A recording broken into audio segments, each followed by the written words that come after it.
এই হোটেলের বার কোথায় আছে? আমার রুমে আছে বার system. Look at your left side. ঘুরে দাঁড়ালো তে, দেখলো রুমের কোনায় জানালার পাশে বেশ বড় সড়ো বার সেটআপ। নিজের শার্টের হাতা ফোল্ড করলো তে, ভেতরে ঢুকলো।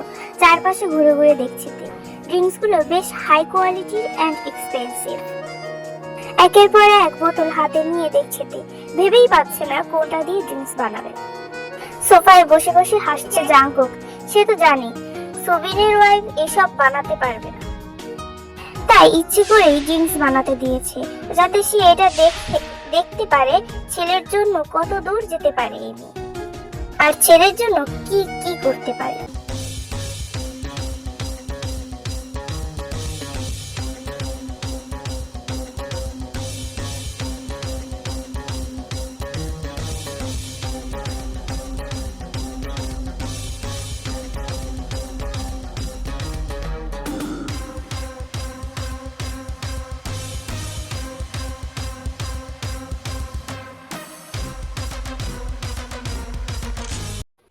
অবশেষে জাংকুকের জন্য ড্রিঙ্কস বানিয়ে নিয়ে আসলো তে।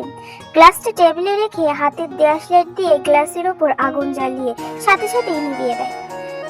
তের দিকে তাকালো জাংকুক। সে ভেবে পাচ্ছে না তে প্রফেশনাল বার ওয়েটারদের মতো কি করে আগুন জ্বালালো। তের দিকে ভুরু কুচকে তাকায় জাংকুক, জিজ্ঞেস করে, এটা কোথা থেকে শিখেছো তুমি? ড্রিঙ্কস বানাতে বলেছে, ড্রিঙ্কস বানিয়ে নিয়ে এসেছি। এর থেকে বেশি কিছু বলতে ইচ্ছুক নই আমি, আর না বাধ্য। গ্লাসটা হাতে নিল জাংকুক, এক নজর তাকিয়ে পুরোটা একদমই গিলে নিল। গ্লাসটা সাইডে রেখে কাশতে লাগলো জাংকুক, বুকটা অনবরত ঘষতে লাগলো। সাইডে দাঁড়িয়ে হাসছে তে, মনে মনে বলছে, গেল খা জন্মের মতো ড্রিঙ্কস। কাশি থামিয়ে তের দিকে তাকালো জাংকুক আর বলল, এটা তো স্পিড স্টস্কি বলি হাসলো তে। তুমি কি করে জানলেন না? সেটা জেনে আপনার লাভ নেই, এটা আপনার জন্য স্পেশাল ভাবে বানিয়েছি আমি, উইদাউট ওয়াটার অ্যান্ড লেমন, শুধু আইস অ্যাড করেছি। আপনি বলেছেন স্ট্রং ড্রিঙ্কস বানাতে, আর এটাতে 96% অ্যালকোহল আছে। শুধুমাত্র হাই রেঞ্জ এর ড্রাঙ্কার এটা খেতে পারবে। আর আপনার চেহারাই বলে দিচ্ছে আপনি প্রচন্ড পরিমাণ ড্রিঙ্কস করেন। যেহেতু আপনি নিজেই বলেছেন যে আপনি হার্টলেস, তাই ভাবলাম কেনই বা আপনাকে লেমন আর ওয়াটার দিব, আইসও দিতাম না। তারপরে ভাবলাম আইসটা না দিলে খুব একটা ভালো লাগবে না, তাই দিলাম। তের উত্তরে বেশ চমকে গেল জাংকুক আর তার লোকেরা। এই মেয়ে কি করে ড্রিঙ্কস এর ব্যাপারে এত কিছু জানলো? আসলেই এতে 96% অ্যালকোহল আছে, খুব স্ট্রং ওয়াইন এটা। পানি সহ খেলেও বুক প্রচন্ড জ্বালা হয়, আর তারটাতে তো শুধু ড্রিঙ্ক ছিল, যার জন্য শ্বাস নিতেও কষ্ট হচ্ছিল জাংকুকের। এর আগেও 3-4 বার খেয়েছিল জাংকুক, কিন্তু পানি আর লেবু সহ, তাই তেমন বেশি খারাপ লাগে না। এই মেয়ে অনেক সাহসী আর রহস্যময়ী, মনে মনে ভাবছে জাংকুক। আমি আপনার কথা মতো ড্রিঙ্কস বানিয়ে দিয়েছি আপনাকে, এবার আমি আমার ছেলের সাথে কথা বলতে চাই, দেখা করতে চাই। পাশের রুমে আছে তোমার ছেলে। জাংকুকের কথা শেষ হওয়ার আগেই পাশের রুমে দৌড়ে ঢুকলো তে। দেখলো বিছানায় শুয়ে আছে জিহু, আর ওর পাশে বসে আছে জিমিন। জিহু আর জিমিনকে দেখে কলিজার পানি ফিরল তের। বড় একটা নিঃশ্বাস ফেলে এগিয়ে গেল ওদের দিকে। দেখে দেখে কেঁদে দিল জিমিন। খুব শক্ত করে জড়িয়ে ধরে বলল, আপু তুমি এসেছো? আমি না খুব ভয় পেয়ে গিয়েছিলাম। তুমি জানো ওরা আমার আর জিহুর মাথায় গান পয়েন্ট করেছিল। আমি অনেক ভয় পেয়ে গিয়েছিলাম। জিমিনের মাথায় আলতো করে হাত বুলালো তে আর বলল, এখন আর ভয় নেই, এসে গেছি না, তোর আপু কিচ্ছু হতে দেবে না তোদের, তোর আর জিহুর কিচ্ছু হবে না। আসলে অনেক ভয় পেয়ে গেছে জিমিন, এসবে অভ্যস্ত নয় সে। যদিও তার ভাই মাফিয়া ছিল, সে সবসময় হোস্টেলে থেকে পড়াশোনা করেছে, তাই এসব লোক বন্দুক দেখে ভয় পেয়ে গেছে জিমিন। জিমিনকে শান্ত করে জিহুর কাছে এগিয়ে গেল তে। বিছানার মাঝখানে শুয়ে আছে পিচ্চিটা, পরনে এখনো হসপিটালের জামা। তের কেন জানি মনে হলো এই কয়েক ঘন্টার মধ্যেই তার ছেলে অনেকটা শুকিয়ে গেছে। যে ছেলে সারাদিন ছোটাছুটি হই হুল্লোড় করে পুরো ঘরকে মাতিয়ে রাখতো, সেই ছেলে আজ বিছানায় শুয়ে আছে। ব্যাপারটা ঠিক মেনে নিতে পারছে না তে। জিহুকে বুকে জড়িয়ে ধরে নিঃশব্দে কাঁদছে তে। মনে মনে বলছে, বাবা, তোর মা এসে গেছে তোকে সব বিপদ থেকে বাঁচিয়ে নিতে। সরি মাম্মা, ভেরি সরি তোকে এইভাবে ফেলে যাওয়ার জন্য। জিহুকে কোলে নিয়ে আর জিমিনের হাত ধরে রুমের বাইরে চলে আসলো তে। সোফায় বসা ছিল জাংকুক। তেকে দেখে উঠে ওর সামনে এসে দাঁড়ালো। জিজ্ঞেস করলো, কোথায় যাচ্ছ? কোথায় যাচ্ছি সেটা জেনে আপনার কি লাভ? ব্যাস এতটুকু জেনে রাখুন, আপনার থেকে অনেক দূরে চলে যাচ্ছি, যেখানে চাইলেই আপনি আমার ছেলের কোনো ক্ষতি করতে পারবেন না। একগালে হেসে ওঠে জাংকুক আর বলে, আমার কাছ থেকে ছাড়বা এত সহজ ব্যাপার? চোখ দিয়ে কি যেন একটা ইশারা করলো ইউনোকে। জাংকুক মাথা নাড়িয়ে ইউনো সম্মতি জানালো। তের সামনে এসে দাঁড়িয়ে জোর করে জিহুকে কোল থেকে নিয়ে নিতে চায়। জিহুকে আরো শক্ত করে জড়িয়ে ধরে তে। ইউনোর উদ্দেশ্যে বলে ওঠে, ডোন্ট টাচ মাই চাইল্ড। কিন্তু তবুও থামছে না ইউনো। তের সাথে হাতাহাতি শুরু হয়ে গেল। নিজের হাতটা শক্ত করে মুষ্টিবদ্ধ করলো। ইউনোর গালে জোরে এক ঘুষি লাগিয়ে দিল তে।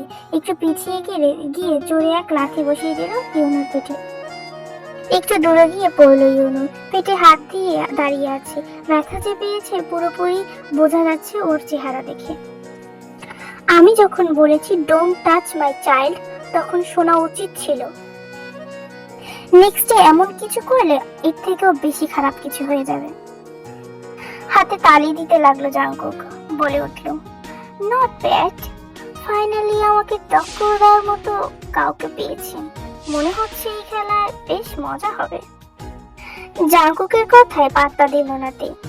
চলে যাচ্ছিল, তখনই তের মাথায় বন্দুক ধরলো জাংকুক আর বলল, আমি বলেছি আমার ইচ্ছে ছাড়া কোথাও যাওয়া পসিবল না, তবুও কেন বৃথার চেষ্টা করছো? বন্দুকটা টেনে একদম নিজের কপালের মাঝ বরাবর ধরলো এবং বলে উঠলো, যদি মারার ইচ্ছে করে তবে মেরে দিন, তার বদলে জিউকে আর জিমিনকে ছেড়ে দিতে হবে। জিমিন বলে ওঠে, এসব তুমি কি বলছো আপু? উনি অনেক খারাপ, সত্যি মেরে দিবে। এত সহজ তোমার? এখান থেকে যদি যেতে চাও তবে পেপারস গুলোতে সাইন করো, চলে যাও, আমার কোনো আপত্তি নেই। কিসের পেপার? আগে সোফায় গিয়ে বসো, রিল্যাক্স হও, ঠান্ডা কফি কিছু একটা খাও, তারপর দেখাচ্ছি। এত তাড়াহুড়ো কিসের? তে আর কিছু বলতে পারলো না, কারণ ওর দুর্বলতা জিহু এবং জিমি। সোফায় গিয়ে বসলো তে আর ভাবতে লাগলো, কিসের পেপারে সাইন চায় এই লোক?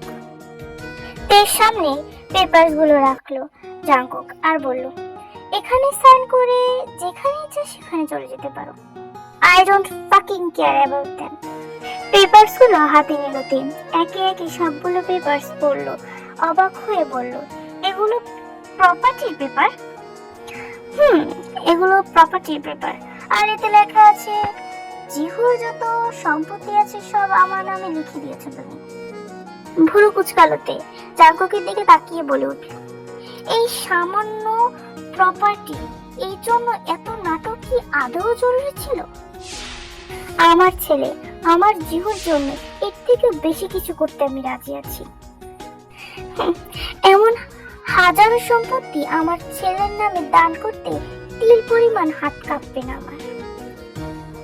কলমটা হাতে নিয়ে পেপারগুলোতে গছগছ করে সাইন করে দিল। মুচকি হেসে বলে, আশা করি নেক্সট টাইম কোনোদিন দেখা হবে না আমাদের। উঠে চলেই যাচ্ছিল, দরজার কাছাকাছি গিয়ে থেমে গেল জাংকুকের ডাকে।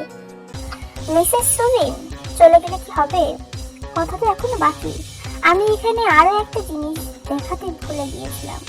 আমি এই পেপারসে এটাও লিখেছি, তুমি স্বেচ্ছায় জিহু, জিমিন এবং নিজেকে আমার কাছে বন্ধক রেখেছো, তাই আমি না চাও অব্দি তোমরা কোথাও যেতে পারবে না। জাংকুকের এমন কথায় বড় রকমের একটা ঝটকা খেলো তে আর রেগে মেগে বলে উঠলো তে, এমন কোনো কিছুই লেখা নেই। পেপার আমি নিজে সব ভালো মতো করে চেক করে তারপর সাইন করেছি। খানিকটা হাসলো জাংকুক এবং বলল, বিশ্বাস না হলে নিজেই চেক করে নাও। জিহুকে জীবনের কোলে দিয়ে জাংকুকের কাছ থেকে পেপারগুলো নিয়ে পড়তে লাগলো তে। দেখলো সত্যিই লেখা আছে, কিন্তু সে তো সব পেপারগুলো ভালো করে পড়ে তারপরেই সাইন করেছে। তবে কি এই লোক পেপারগুলো কোনোভাবে রেখে দিয়েছিল? অতিরিক্ত রাগে তে জাঙ্কুকের কলার চেপে ধরে বলে ওঠে, হাউ ক্যান ইউ প্লে চার ব্যাড ট্রিক্স। মৃদু হাসলো জাঙ্কুক, বলল, এটা তো সবে শুরু, পেছনে ফিরে দেখো, খেলা তো সেখানে হচ্ছে। পেছনে ফিরে তাকালোতে দেখলো জিমিন আর জিহুর মাথায় বন্দুক তাক করে আছে জাঙ্কুকের লোকেরা। আস্তে আস্তে জাঙ্কুকের কলার ছেড়ে দিতে লাগলো তে। যখনই ওদের দিকে এগিয়ে যেতে নিল, পেছন থেকে তেকে টেনে ধরলো জাঙ্কুক। তের কানে ফিস ফিসিয়ে বলল, ওদেরকে বাঁচাতে চাইলে ধরা দাও আমার কাছে। 2 ঘন্টা সময় দিলাম তোমার, সবাই জামা কাপড় নিয়ে এখানে চলে আসো, ততক্ষণ ওরা আমার কাছেই থাকবে। আর 2 ঘন্টার মধ্যে যদি ফিরে না আসো তবে আর কখনো ওদের দেখা পাবে না। আর ভুল করেও চালাকি করার চেষ্টা করবে না, তবে মেরে দিব ওদের। আর এর জন্য বিন্দু মাত্র হাত কাঁপবে না এই জীবন জাঙ্কুকের। তে বুঝে গেছে বড়সড় একটা জালে ফেসে গেছে ওরা। এর থেকে বেরোতে হলে ওর মতো করেই ভাবতে হবে। হ্যাঁ, আমি 2 ঘন্টার মধ্যেই ফিরে আসবো, তবে তার আগে জিহুকে ডক্টরের কাছে নিয়ে যেতে হবে, কারণ এই মুহূর্তে ওর মেডিসিনের খুব দরকার। জাঙ্কুক আর চিন্তা করলো না খুব একটা, ফোনটা নিয়ে ডক্টরকে ফোন লাগালো। 5 মিনিটের মধ্যে কয়েকজন ডক্টর এসে জিহুকে দেখে মেডিসিন দিয়ে গেল। জিহুর হাত ধরে বসে আছে তে, এক দৃষ্টিতে চেয়ে আছে তার ছেলের দিকে, বারবার শরীরটা ছুঁয়ে দিচ্ছে। তে সামনে দাঁড়িয়ে বলল জাঙ্কুক, আর 1 ঘন্টা 10 মিনিট সময় আছে তোমার কাছে। জিহুকে ছেড়ে দিয়ে উঠে দাঁড়ালো তে, জাঙ্কুকের সামনে দাঁড়িয়ে বলল, আপনি চাইলে আমার সাথে জোর করতে পারেন, নো প্রবলেম, বাট আপনি যা চাইবেন তা যে সব হয়ে যাবে বা সব পাবেন তা কিন্তু না। কিন্তু তে নাম আমার, অন্য সবার মতো আমি না। যে খেলাটা আপনি শুরু করেছেন সেই খেলাতেই আপনাকে হারাবো আমি। Just wait and see. Hotel থেকে বেরিয়ে রাস্তায় হাঁটছে তে, পাগলে যেন চলছে না। এতটা বছর জিহুকে লুকিয়ে নিজের বুকের মাঝে রেখে আর আজকে অন্যের কাছে রেখে দিয়ে এসেছে। সে তো জানেও না তাকে আর তার ছেলেকে নিয়ে কোথায় যাবে লোকটা। যত যাই হোক না কেন, জিহুকে আর জিমিনকে প্রোটেক্ট করতেই হবে। নিজের চোখে পানি মুছে নিল তে, নিজের মনটাকে শক্ত করে বলে উঠল, ইউ কান্ট বি উইক তে, you have to fight for your child. বাসছে তের, ফোনটা হাতে নিয়ে দেখলো জেহব ফোন দিয়েছে। ফোনটা রিসিভ করলো তে, ধীর গলায় বলল, হ্যালো তে, কোথায় তুমি? আমি আর আমার টিম হোটেলে পৌঁছে গিয়েছি, তুমি আসলে ভালো একটা প্ল্যান করবো আমরা মিলে। স্পষ্ট গলায় বলে উঠল তে, তার প্রয়োজন নেই, ওর যা করার তা করে ফেলেছে। তের এমন কথা শুনে কিছুটা ভরকে গেল জেহব, বলে উঠল, কি হয়েছে তে, সব ঠিক আছে তো? জিহু আর জিমিন ঠিক আছে তো? কিচ্ছু ঠিক নেই, ওই লোক সব শেষ করে দিয়েছে, ও নিয়ে গেছে আমার জিহুকে। হ্যাঁ তে, ডোন্ট ক্রাই ওকে, আমি যেভাবেই হোক খুঁজে বের করবো তোমার জিহু আর জিমিনকে। Please stop crying. তুমি পারবে না জিহু, ওই ক্রিমিনালটা আমাকে হুমকি দিয়েছে, জিহু আর জিমিনকে মেরে দেবে। কিছুটা চিন্তিত হয়ে বলল জিহু, তবে কি তুমি জানো ওরা কোথায় আছে? ওরা হোটেলেই আছে, আর ওই লোকটা আমাকে বলেছে আমি যেন জামা কাপড় নিয়ে 1 ঘন্টার মধ্যে ওর কাছে চলে যাই, না হলে আমি আর কখনো দেখতে পাবো না ওদেরকে। এরপর একে একে সকল ঘটনা খুলে বলল জেহবকে। অনেকটা রেগে গেল জেহব, বলে উঠল, ব্লাডি ক্রিমিনাল, ওকে তো আমি কিছুতেই ছাড়বো না। তুমি চিন্তা করো না তে, আমি এক্ষুনি জিহু আর জিমিনকে নিয়ে আসছি।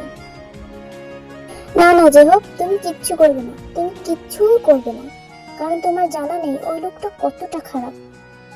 তার থেকে বরং আমি তোমাকে যে প্ল্যানটা বলছি তুমি সেই অনুযায়ী কাজটা করো। তার মানে তোমার কি কোনো প্ল্যান আছে? একে একে জেহবকে সব প্ল্যান বুঝিয়ে বলল তে। এরপর ফোনটা রেখে প্লাস্টিক করে বাসায় গেল।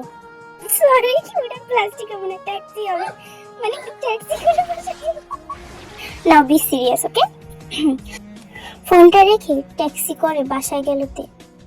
সবকিছু গুছিয়ে নিয়ে আবারও রওনা দিল। মনে মনে ভাবছে তে, যেভাবে প্ল্যানটা ভেবে রেখেছি সেভাবে এক্সিকিউট করলেই হবে। জাঙ্কুকের দেওয়া টাইমের আগে পৌঁছে গেল তে। সবকিছু নিয়ে হোটেলের রুমে চলে গেল। ওকে কোলে নিয়ে তে আর জিমিনের হাতটা ধরে শক্ত করে দাঁড়িয়ে আছে।